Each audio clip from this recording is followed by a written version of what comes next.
Welcome to this explainer. Okay, so have you ever wondered why doing something as incredibly simple and, completely physically safe as scrolling on your phone at night can suddenly make your heart race, like you just saw a lion stepping out of the shadows? Today, we're going to unpack the totally fascinating science behind your brain's ancient survival mechanisms and why they are literally constantly misfiring in the modern world.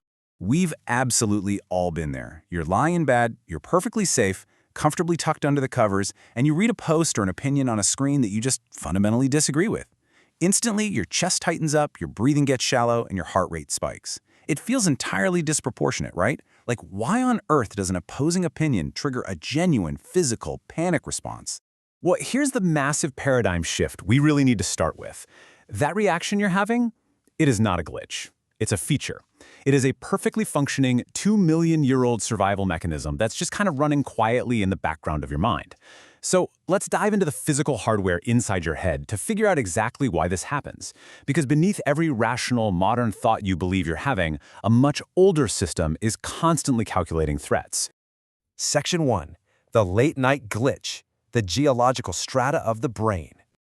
Neuroscientist David Eagleman brilliantly points out that the human brain is a collection of competing systems. They evolved at different times and are basically layered on top of each other, almost like geological strata. The newest, thinnest layer right at the top, your prefrontal cortex, that's the part handling reason, planning, and delayed gratification. But, and this is key, it sits on top of something far more ancient, far more powerful, and honestly, completely unimpressed by modern civilization. Which brings us to the limbic system.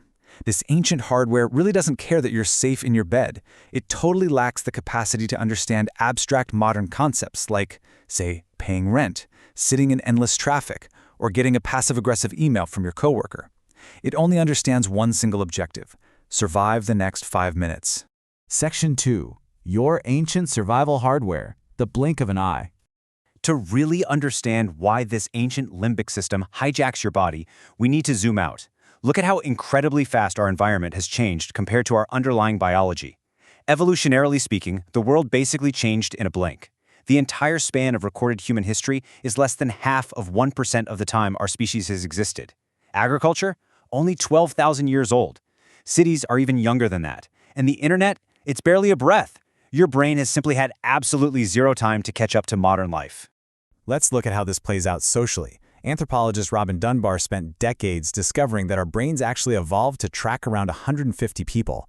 That was the typical size of a hunter-gatherer band. You had to know who to trust, who might steal your food. Having that social knowledge was literal survival. Now contrast that with today. You're probably following 3,000 strangers online, reading opinions from across the globe, getting outrage spoon-fed to you by algorithms. These algorithms figured out that your ancient threat detector lights up for drama exactly like a smoke alarm lights up for burnt toast. Section 3. The evolutionary speed trap, the amygdala's hair trigger. The sheer speed of this system is just astonishing. Researcher Joseph Ledoux mapped this specific alarm circuit and found your amygdala can trigger a full-blown physical fear response in roughly 12 milliseconds. Your conscious awareness of a threat doesn't even arrive for about half a second. Let that sink in. That means you are panicking, your heart is racing, and your body is reacting a full half second before your conscious mind even realizes what just happened. So why is it so incredibly fast? Well, because of some pretty brutal evolutionary math. Imagine a rustle in the grass out on the savanna. Every calm, unbothered ancestor who assumed it was just the wind, yeah, they got eaten. They were selected right out of the gene pool. But the anxious, hyper-vigilant ancestors who ran first and asked questions later, they survived. They reproduced. We are exclusively descended from the nervous ones. Psychologist Paul Gilbert actually calls this the tragedy of the human brain. You carry equipment designed for a set of problems that no longer exists. Anxiety isn't some brand new modern epidemic that sprang out of nowhere. It's a direct evolutionary inheritance. The modern world simply gave this ancient, twitchy nervous system a whole new set of non-lethal material to work with. Section 4. Math of the anxious ancestor. The 3 a.m. cortisol spike. So how does this misfiring hardware operate when you're just trying to get some rest at the end of the day? Think about the cave for a second. Survival meant your body had to keep cortisol levels elevated through the night just to stay semi-alert, because, predators didn't exactly announce themselves in the dark.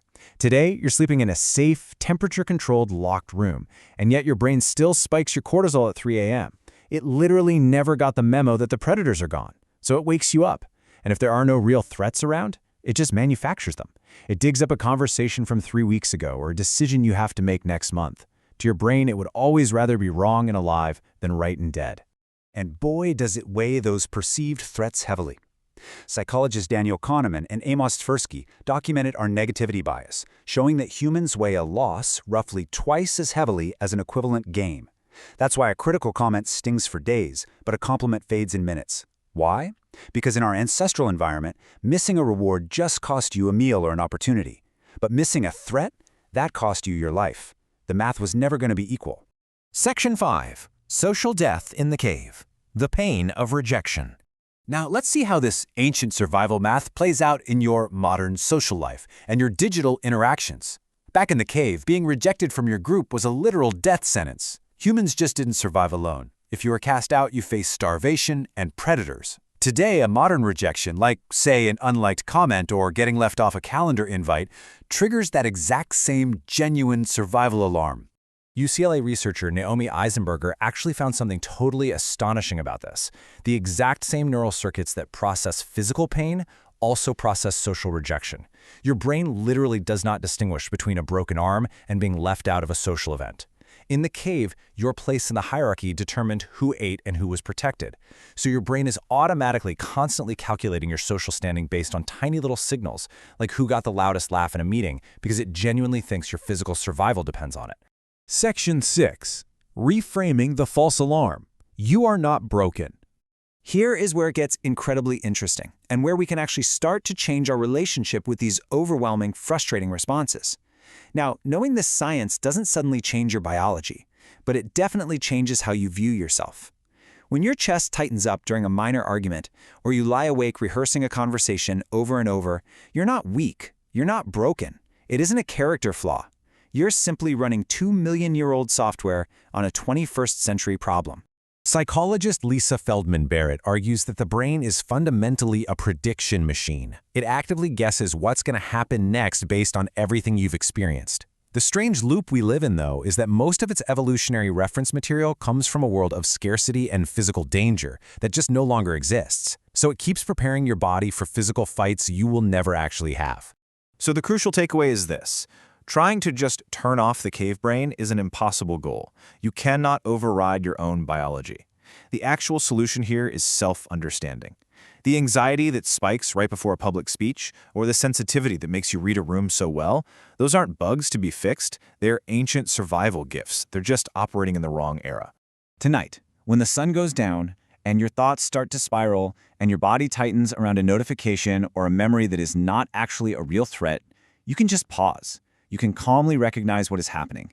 It's not a lion. It is just your brain doing exactly what it was built to do, watching out for a danger that's never going to arrive. The cave is gone. The cave is long gone, but you are still standing at its entrance. So the next time your heart races at a glowing screen, ask yourself, what obsolete danger is my ancient brain trying to protect me from today? Thank you so much for exploring this explainer with me, and keep questioning the incredible machine inside your head.